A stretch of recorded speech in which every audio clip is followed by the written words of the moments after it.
Welcome to the Holistic Pathway, the unscripted conversations on mind, body, spirit, and entrepreneurship, a brand new video series where we dive deep into the holistic integration of life and business. I am Tammy Coin, your holistic alchemist, helping you change pain into possibilities and possibilities into purpose. And today's chat is with Zanna Majerle. And Zanna is an intuitive tarot card reader, a Reiki master healer, a transformational coach, and an advocate for those who want to reclaim their health. After being widowed at an early age, Zanna raised her 3 children, earned a Master of Divinity degree from the United Theological Seminary, and began her professional career as a pastor. Over time, Zanna outgrew the Christian tradition and started pursuing more spiritual practices in the esoteric realm. She has lived abroad in Brazil and Uganda and has traveled the U.S. for the last 4 years in a tiny house on wheels.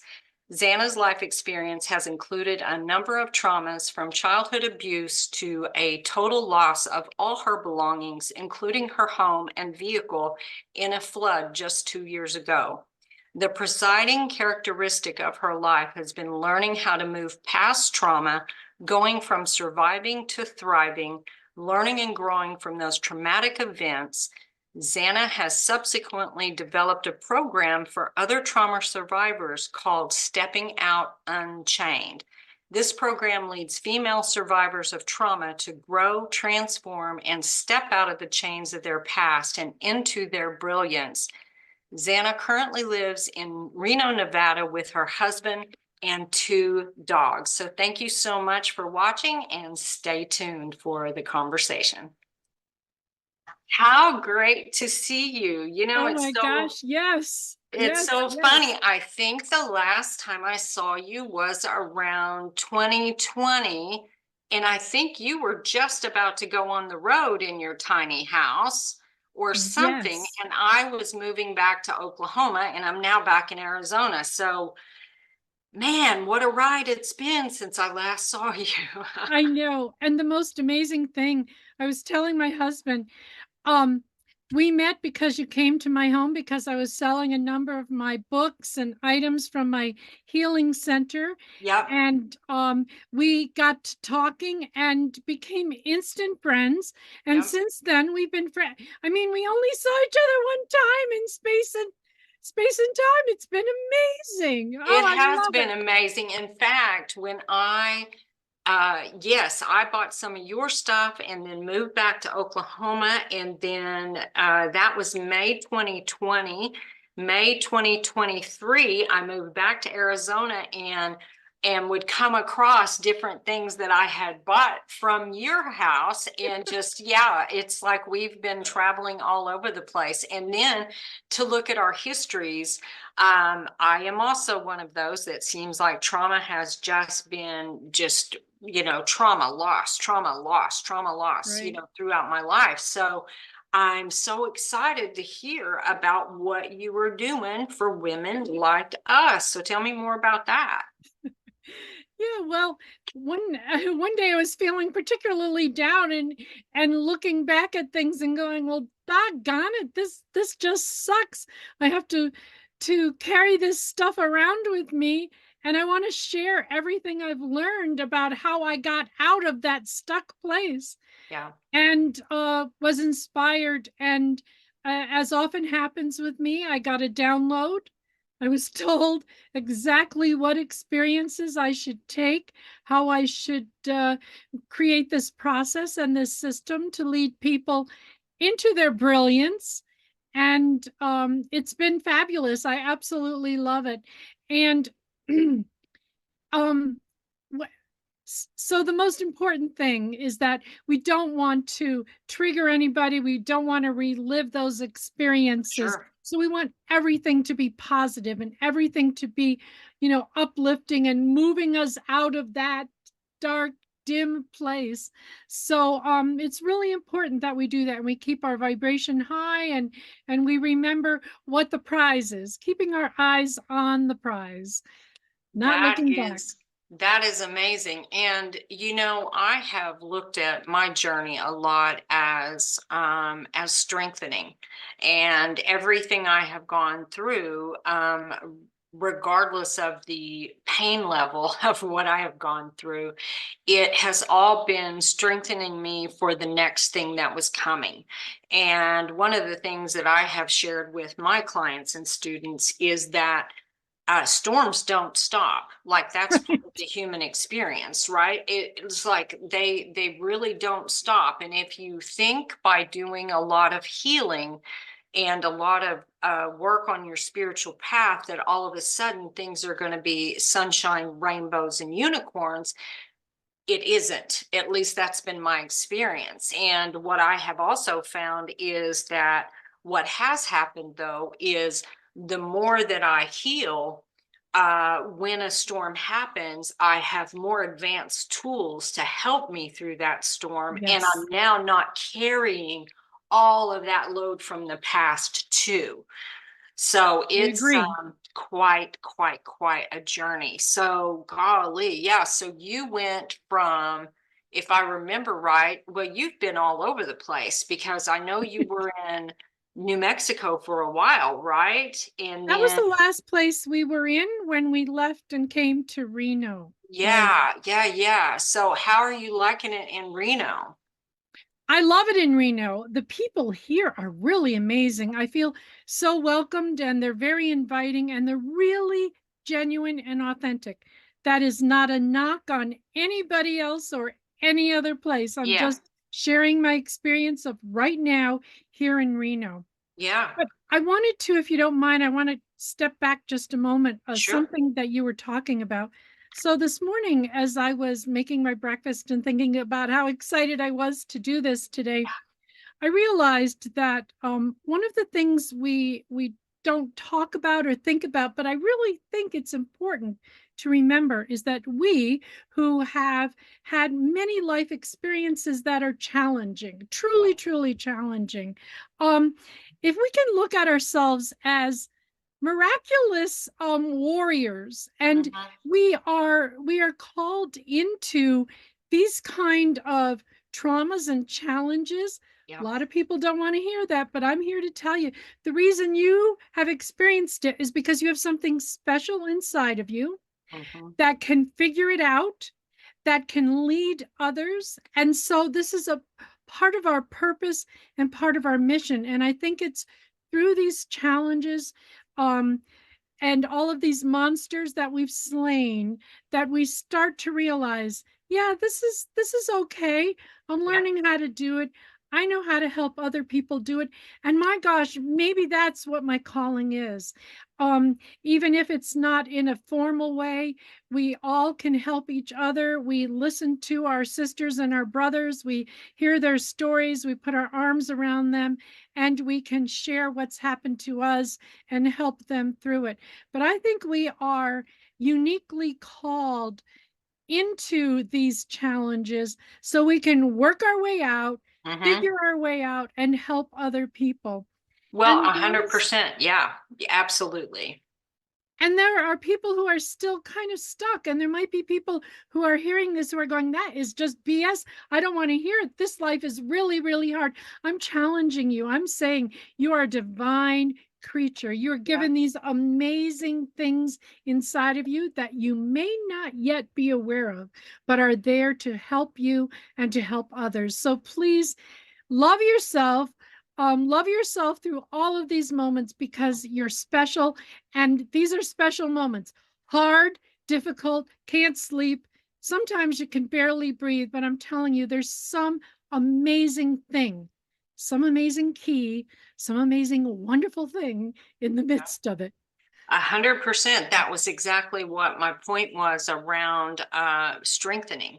Right. Because every bit of strengthening I did when I go back through my life, I even used this example the other day. I used to be terrified to speak to people. Like if I had to stand up and speak in a meeting, or the very idea of being on a camera, like I would physically throw up. Like it was just not something I could do. And so even something that, and that's like a number one fear, right? Public Right. speaking, but even Right. not even thinking about all the trauma and abuse I went through, but thinking about even just regular life kind of things. Every one of those experiences that I went through were strengthening me and preparing me for the role that I now play. And when I went through spiritual awakening, the big one I call it, in 2014, I received guidance as to what I was here to do. And I was like, you what? Like, how am I supposed to do that?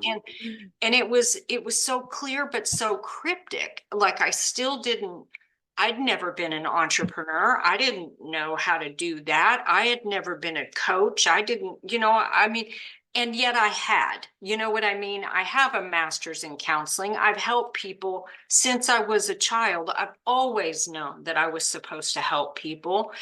It was probably about a year after that first one, I got another message that said, you are here to be a lighthouse for the lighthouses. And I was like, what does that mean? And so it's always this journey. We are getting these messages through synchronicities. We get them through animals that show up. We get them through songs that come across, or overhearing a conversation from someone. And all of it is giving us these pieces to this very complex life puzzle that we're walking through. And I know, at least for me, and it sounds like for you too, we've been called in to use these life experiences that we've had, plus the gifts that we've received or that we've honed or remembered through this process,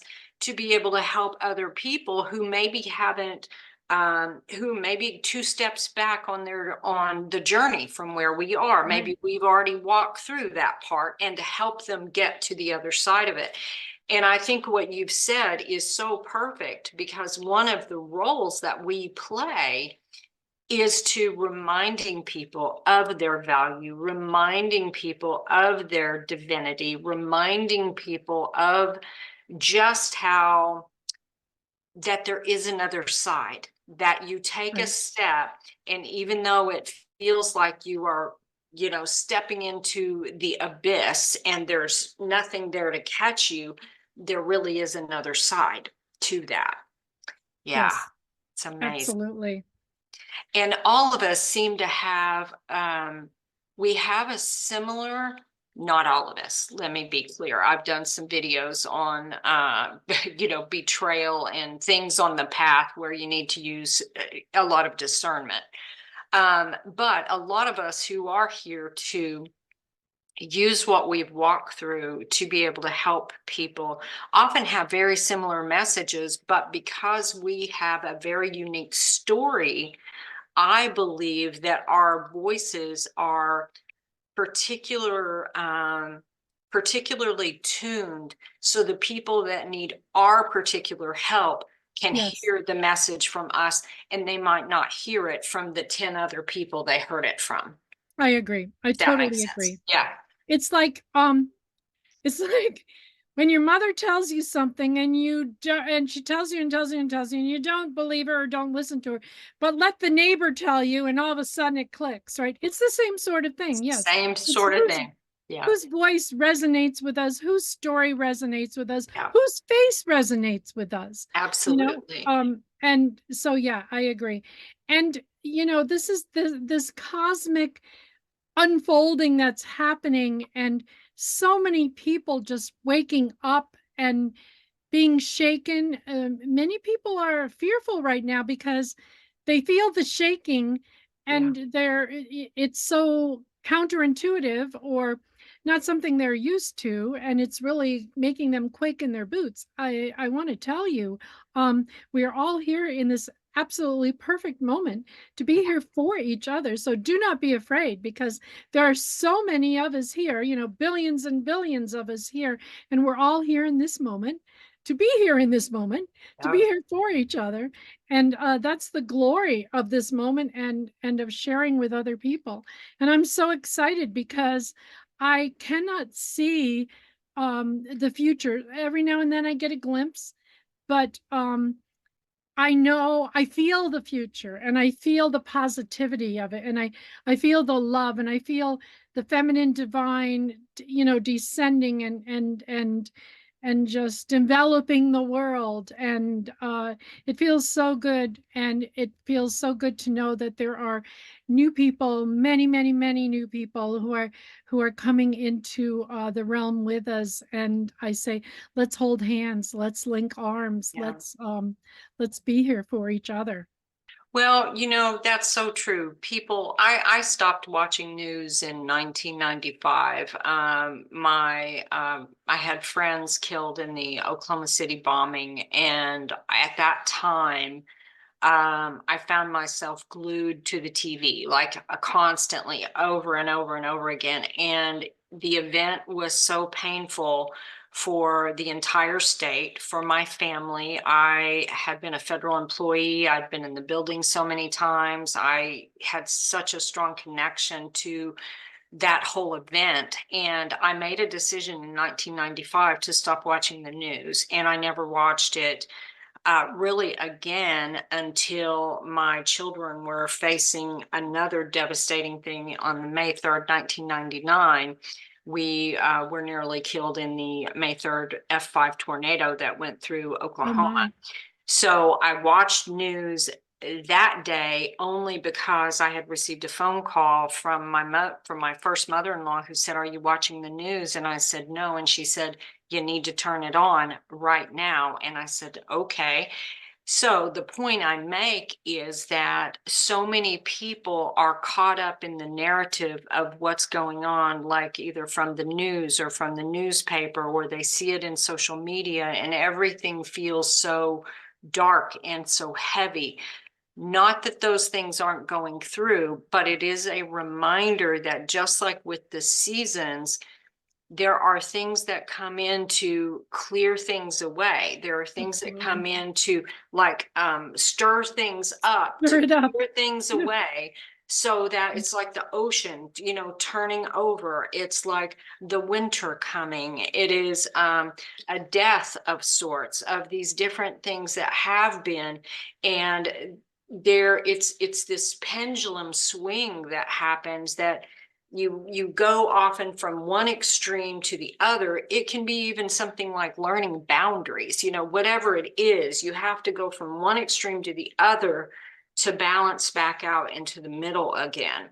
Right. And I think that is so important for people to realize. Maybe even the first step might be stepping away from the news for a bit I and agree. just giving yourself a break. Yeah, Right. because it can be um, something that completely keeps you in a state of fear and unrest all the time without any ability to hear your own body, to hear your own guidance.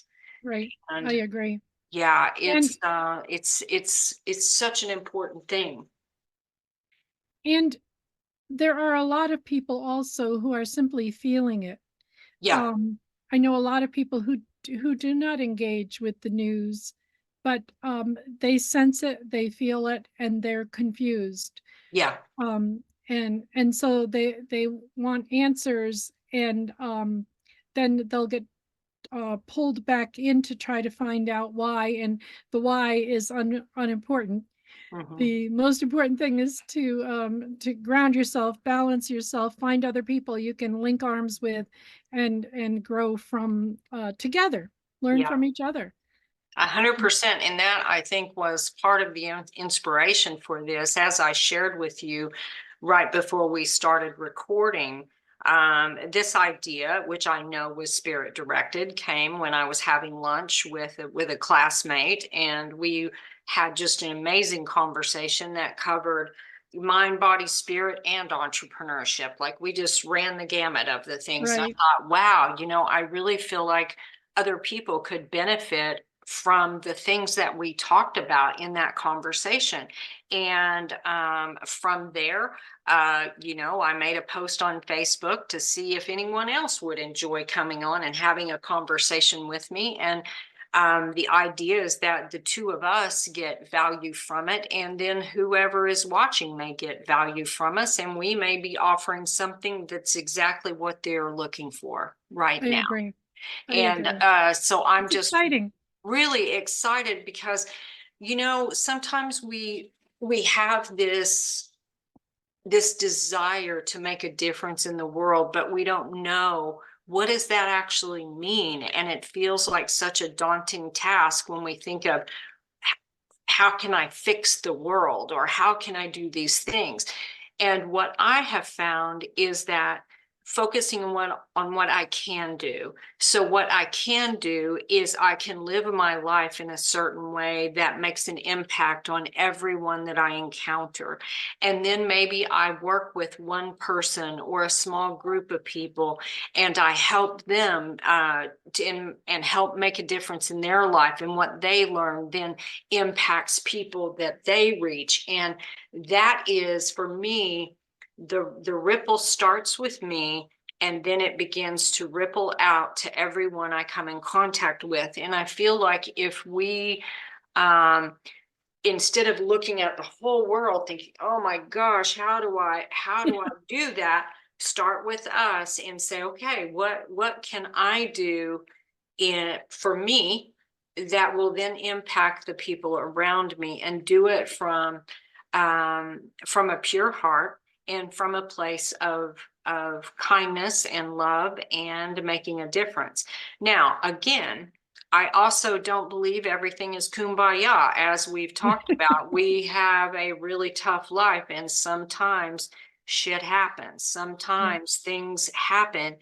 And I've often said, I will always be one that's holding hands around the world. And sometimes I do have to go to the middle and fight, whatever that looks like.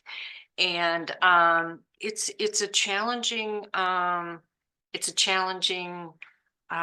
human experience that we are all on, and finding others that we can talk to about what we're experiencing, I think is just the greatest thing. So, I'm so glad you brought that up, and I apologize for my dog. So this 4-year experience, we sold our home in Arizona and we bought an RV. And when we did that, our intention was, rather than trying to pull people into our wellness center there in Mesa, Arizona, to take what we were doing out to the world, to go to parks, to go, to churches, wherever. But 3 months into this whole process, the pandemic happened. And so that whole thing just kind of, blew up in our faces. Yeah. But we continued on and enjoyed what we were doing. But I want to say, right now, and in the past year, my life has been very isolating. I'm very isolated. Lots of times people look at living in a tiny house on wheels and, oh, you can go wherever you want to, whenever you want to. That's true under some circumstances, but some circumstances where the price of diesel is exorbitant or whatever, you can't move. So you are where you are. And sometimes you are in places that are not conducive to having a lot of people around you. So where I am right now, I am in a park. We are not a community. There's people who live near me, but we aren't a community. We're not connected in any meaningful way. So there's a lot of people who are dealing with what I've been dealing with for the last year or so, where we're surrounded by people, but we really don't have any deep connections. And we can't hear and feel what other people are going through. We don't have the, ways to communicate. Now, certainly online, that's true. But I want to say one thing that I've learned through this experience, and that is that you mentioned how we can start where we are, and we have to start with ourselves. And that has never been so important to me, because I can't step out my door like I used to be able to and walk across the street and speak to my neighbors. Yeah. Or go around the corner to the crystal shop, and at any rate, that's not available to me. So, learning to be okay with myself and recognizing that everything I do, even though it doesn't seem like it's connected to anyone else, it is, and I am. And it's just as vitally important as those things where we're actually helping. We can see that we're serving somebody. So, eating well, taking care of my health, um, making sure that I feel good and I'm vibrating at a high frequency changes what's happening around me, even though I may not see it. Don't talk to anybody who's saying to me, "You're making a difference in my life." I have to know that I am. So those people I would invite who might be viewing this, who feel, "Oh, I'm so alone." You're talking about you being, with people, with clients, talking to people, and that's not my experience. I want you to know that your experience and what you're going through does impact us, because we're all connected. We've learned this through quantum entanglement.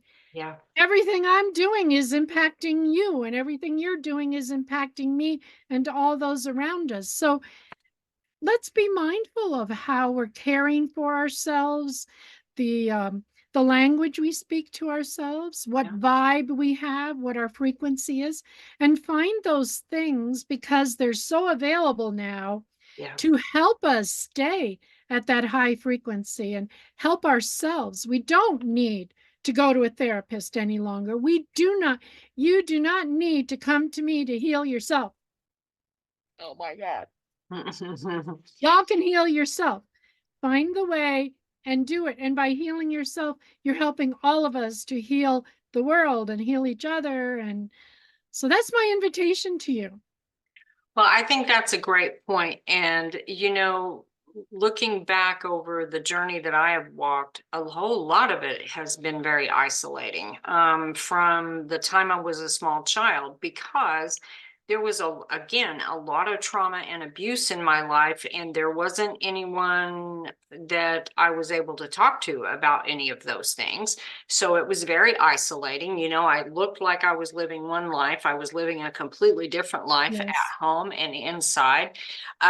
Through the spiritual journey, I've been isolated through a lot of it. There have been times where I know there was probably a full year where I had no human touch whatsoever. And the only, and no animal touch, no nothing. Like the only interaction I had was with someone at a convenience store. Now I had some with people like on a phone, maybe, or online, maybe, because during that period of time, I was doing a lot of live streaming, but again, it was going out. There wasn't anything coming in. Right. And so, what I found, and we both do, again, it's kind of similar work. What my signature program is called is Unboxing Your Authentic Self. Because what I found was that I had so many experiences in my life that disconnected me from who I was authentically. I didn't even know I wasn't being authentic. Like you develop these personas and these identities through different roles that you play, or different communities that you're in, or different jobs that you're in. And you begin, "Oh, well, hello, puppy." And you begin to really lose sight of who you are and what you're about. And so I spent so much time really getting to know myself on a deep level, really healing myself on a cellular level and a subconscious level, so that what I emit when I'm walking around, or when I'm driving around, or when I'm speaking to people, my heaviness doesn't weigh down everyone I come in contact with. Right. which when you're someone who has a lot of trauma, a lot of death and that kind of thing, we can carry a very heavy, Yes. strong heaviness around us that repels people.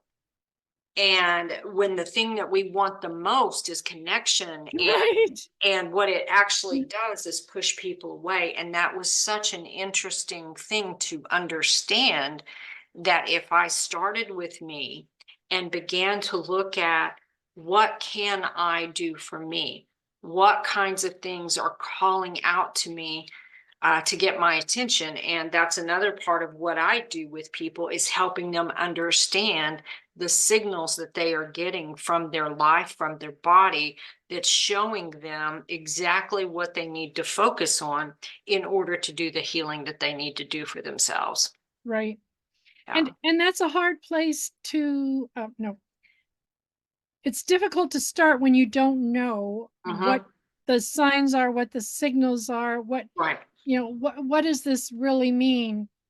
And there's so many ways that we are influenced, and so many ways that we are getting signs and signals and symbols all the time. So that's very, very worthy work. Yeah. That's really very positive. Thank Yeah. you. Yeah, it's it took me a while, because being a holistic entrepreneur is also a whole nother can of worms, to try to figure out. And I kept having people talk to me about signature processes and signature programs, and I really didn't even know what any of that meant. And finally one day someone said, well, what four pillars, or what four categories, could you teach someone? And I was like, I don't know, like I just really couldn't get it. And I started looking back over my life to see if there were any themes, like what were the really pivotal points in my life. Well, what I discovered was the very first thing, when my health started deteriorating back in 2002, I began some study into the mind-body connection. I didn't know what that meant. I had no idea that all of the trapped emotions in my body were now showing up as physical symptoms. So one of the first things I teach people about is the mind-body connection. And we look at the symptoms, if you will, of their body, whether it's physical, emotional, addictions, surgeries, diagnoses. We look at all of those kinds of things, because they're all pointing us to something that remains unhealed from their early life. Right. Then the next point I learned was mindfulness meditation. So I teach people about mindfulness, but for me, it's deeper than just breathing mindfully or meditating. It's learning how to be mindful of everything. Everything. Right. And then the next piece is learning about mindset, like what belief systems do I have that are keeping me from moving forward? And often they've always been our belief systems, or maybe they were our family's belief systems, and we don't really even understand what it is that's keeping us from moving forward. I've had conversations with a lot of people. A good example is money. People run into these challenges with money, and what example I've used is, in, let's say, if you rent a moving truck, as an example, they have what's called a governor on the speedometer. And what that means is you can't get over a certain speed limit. And so I use this to help understand mindset. Let's say if maybe you've never made above a certain amount in your life, that's sort of like your governor. That's kind of your set point. And you don't know, if you get above that, it's like something subconsciously goes, oh, you better slow back down, and you come back down, not realizing there's something going on subconsciously, either from childhood or even past lives, keeping you from moving forward. So mindset is huge. And then the last piece is manifest. And a lot that, that's kind of a buzzword for people. Right. And manifest is really like, what is it you really want for your life? But before you can get there, you have to realize it's possible. I agree. Yeah. That's key. And So, that's one of the beliefs. I mean, yeah. that we either believe we can or we believe we can't. Well, and so often it's from what we've been viewing our life through these certain Yes. lenses, Yes. right? And Yeah. so we don't often know that there's this whole other option out here on the side because we can't see it. And that's part of, I know what my role has been is to help people see the things that they have not been able to see before. And that Right. creates the possibilities, you know? That's so I lived in Uganda for a while and I lived in Brazil for a while. And I lived in Brazil when I was much younger and Uganda later, not that long ago. And so the reason that those experiences were so important to me was that um, I was in the same setting with various people, and what they were experiencing at that moment that we were together in that same setting was very different from what I was experiencing. And I just love that tug of war. No, it's not a tug of war. That's the wrong word.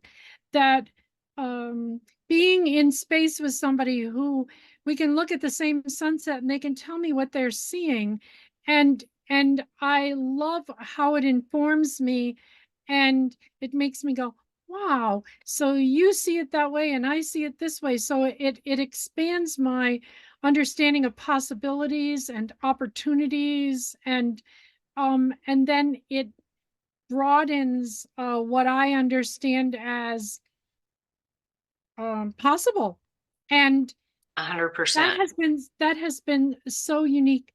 When I was living in Brazil, I was a young person, but I had already formed very clearly my socio-political sensibilities, which were rather counter to my parents. But at any rate, I was sitting at a welcoming dinner, a long table, a gentleman at the far end of the table opposite me was very involved politically in Brazil, and he was a socialist, and he had real problems with the United States. And at that moment, sitting there, I represented the United States, which was far removed from what I understood who I was, because Yeah. I didn't.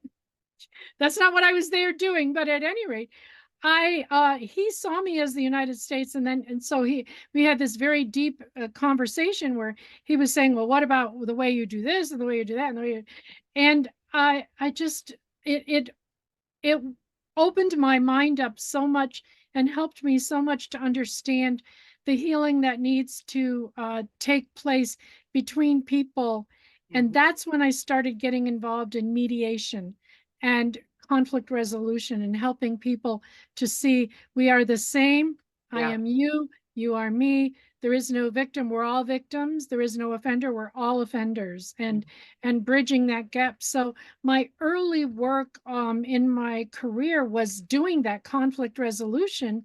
And that just changed everything for the rest of my life. The work that I do, it all is conflict resolution because, quite frankly, any inner healing that we're doing is a resolution with the conflict in our head, the Yeah, war going on in our head for with sure. ourselves, who I think I am, who I really am, who I want to be, why I'm not that now, what all of those things. It's really kind of the same work. So, I I I love all that you shared. We have another synchronicity. So when I worked in the federal government, which I worked for several different agencies, at this point, I was working for the Federal Aviation Administration and went through federal mediator training. And so that's something that was really wonderful because to be able to witness two people having a conversation, both are hurting and neither are hearing what the other person is saying, and they may be saying the exact same thing but they're using different words. That was interesting. I of recent work, I assist a another coach who actually does diversity, equity, inclusion work for corporations. And I started thinking as you were talking, one of the analogies I've used, which is very simplified, but if you have, let's say, a large skyscraper and you have three people each standing at a different point, their vantage point, even though they're looking at the same thing, is going to be different, and they can offer value and show you something that you're not even seeing about the same building that you're looking at. You Right. know, when I was when I was 10 years old, it was no, let's see. Yes, 10 years old. It was 1975. And I was involved in busing. And what busing was, for anybody who's watching who is too young to know what what that meant was they were attempting to integrate white children with black children with white children. So I was bused from the white side of town to the black side of town to go to school for the 5th grade. And subsequently, some of those children were bused to my side of town. So we were kind of passing each other on the highway, right? And it was kind of a crazy time, because if you missed the bus, there was no way to get to school. If you got sick, your parents had to, you know, go to another side of town, much out of the way, you know, to pick you up. But all of those things considered, it was one of my favorite times that I'd ever gone to school. And I have experienced a lot of diverse experiences in my life. When I was in probably junior high, my best friend's mom was a lesbian, and you didn't hear that word. People didn't talk about that. So I had that exposure. Then, you know, I married a Native American and had Native American babies, you know, so it's like there's been a lot of interesting things and points of views that I've heard, that I've seen, that people have assumed. And sometimes all it really needs is a conversation and the willingness to actually hear what the other person is saying. And instead of having a rebuttal for it, how about just Right. go, huh, let me see if I can put the glasses on that you're viewing the world through, and let me see if I can see that too. Right. You know, and come at it from a place of curiosity and willingness, instead of a place of I'm right, you're wrong, Right. which is what so Right. often happens. Right. So, And yeah. and I think that right now is very pervasive out in society and culture. And I think that excuse me, that sometimes we take that in, and we sort of inherit it, and Mm, we start doing it with ourselves, yeah. and we close off the opportunities, um, the possibilities that our brain kind of knows are there Yeah. because of comfort. We don't want to be uncomfortable. And you Hmm. know, you and I, we run in the same circles, and we share so much in common. Um, and often we hear, like, we'll see memes. I'll see memes all the time in Facebook, and it talks about uh, the challenges where you grow, and you know your growth happens outside of your comfort zone, and we like to spout those words, Uh-huh. and when I see somebody posting that, I want to go, I would like to talk to you. I would really like to talk to you. I would really like to know your challenge, and you share with me how you were able to get out of it, because I think that it's just something we kind of, it's a cliche, and um maybe we need to think about it a little bit more, and not just say it, but offer people the means to really step into that, and walk with them so they're not so fearful. You know, Because that's a valid point. And I brought something up similar within the last couple of days. One was in a post and one was somewhere else. There are some of us who have lived our life uncomfortable, Yes. Hello. right? You know, have lived in very uncomfortable circumstances, whether that be externally in our environment or internally in our body.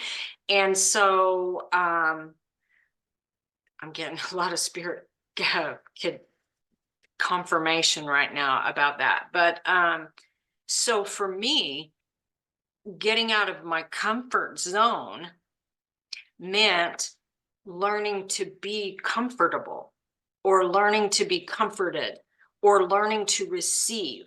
Because say, getting out of your comfort zone for one person might be if I said, well, Zanna, you look beautiful today. And you go, oh, I really don't, I'm tired. I haven't slept. I need to get, because, and we just start deflecting that because it's uncomfortable. Right. Yes. And so Yes. in order to sit there and say, thank you, Yes. and allow ourselves to feel that compliment is one way of getting out of your comfort zone. You know, for So for someone else, it might be they're spending their nights, eating chips, laying on the couch. That might be a comfort zone, that yes, getting up out of that. So comfort zone is relative. It really absolutely. depends on who it is and what the situation is, and really understanding what that particular person is going to need to help them step out of that comfort zone. What does that even mean? Amen. It's often comes, these little posts or these little quickie things are often come with a kind of a feeling of judgment, like, well, get out of your comfort zone. Yes. And Yes. it's like, okay, I don't really know what that means. Like, how Yes. would I? Apparently, I'm not doing it, but I don't know how to do that. Right. Yeah, So 2 years ago, when we experienced the flood and we lost absolutely everything, yeah, um, the hardest thing, the hardest, losing everything was dreadful. The hardest thing for me was accepting other people's help. When somebody gave me, I'm going to cry now. yeah, When somebody gave me clothing, because I had none, clothes, I, I stood there and just wept because I, I never had, I never had asked for help.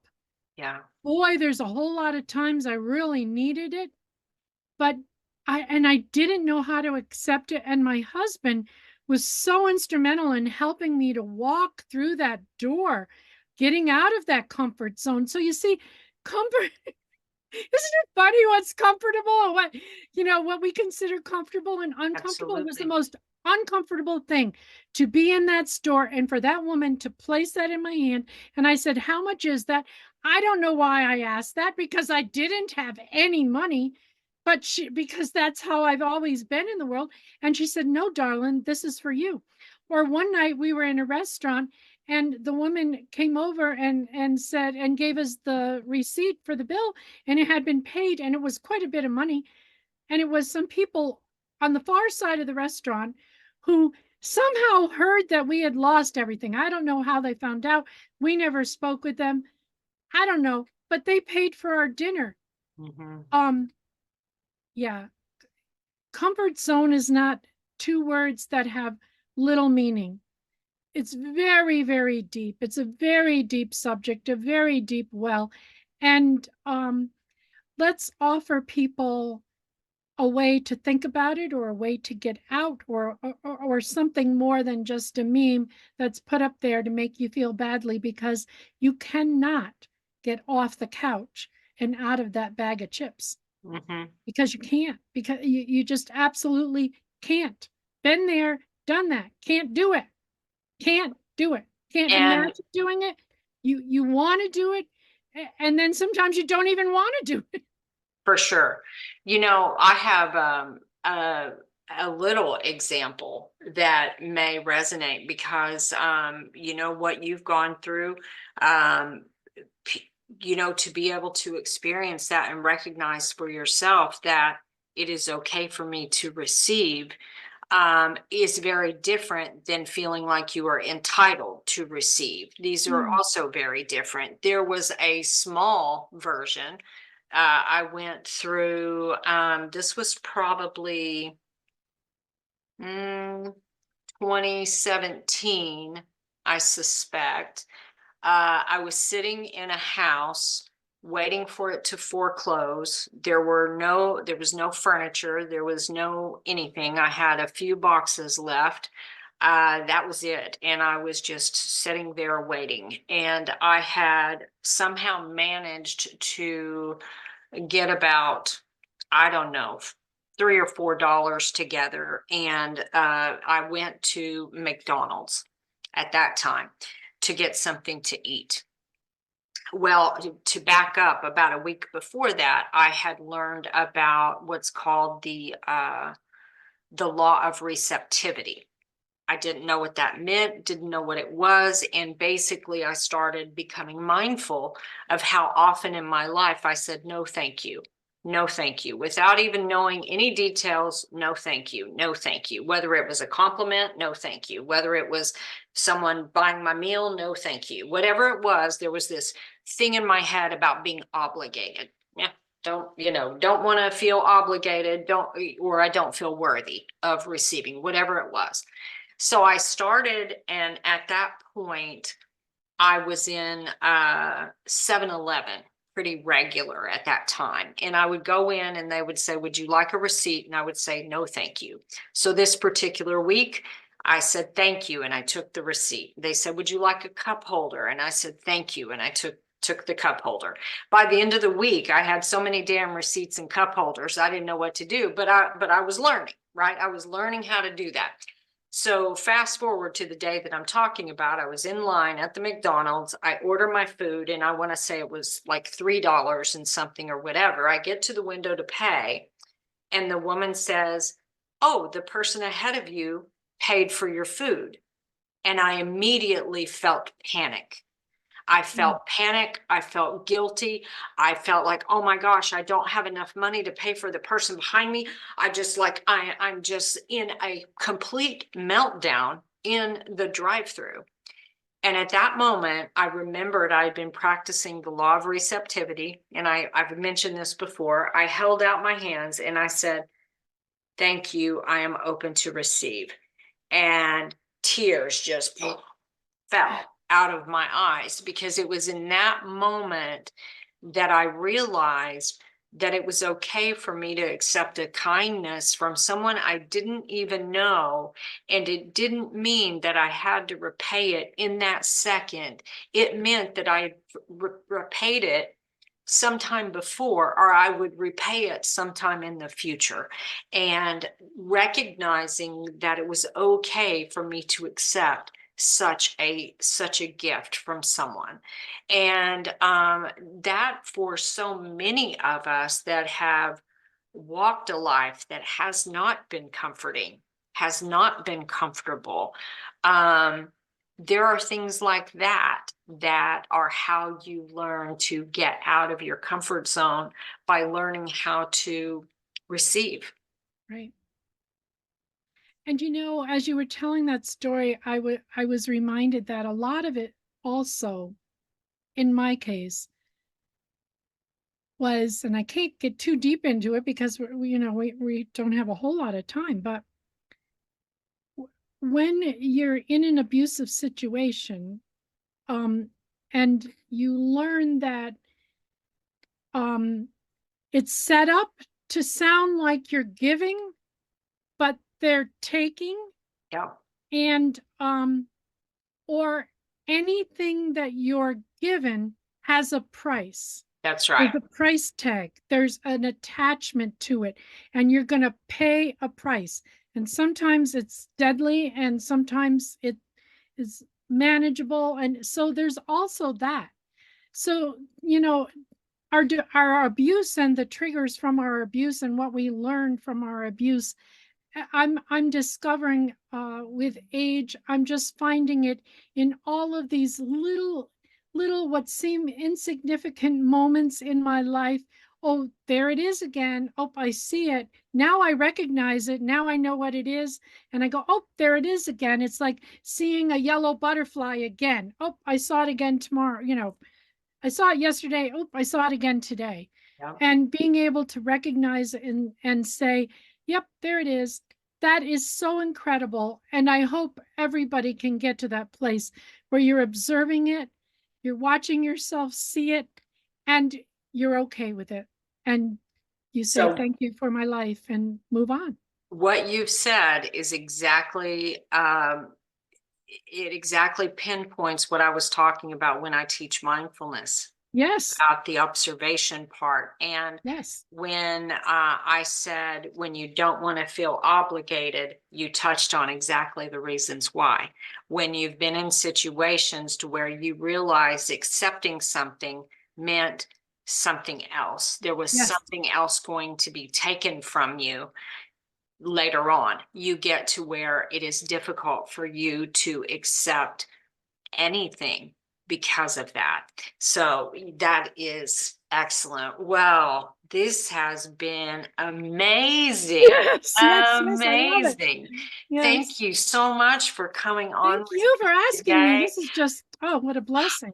Well, this has just been everything. And I feel like there were so many nuggets that we talked about. And I think it's going to be really valuable for those of us watching. So thank you so much, Zanna, for being here with me Thank you. today. Again, this is Tammy Coin, your holistic alchemist, helping you change pain into possibilities and possibilities into purpose. And we look forward to seeing you in the next episode. See you soon. Bye-bye.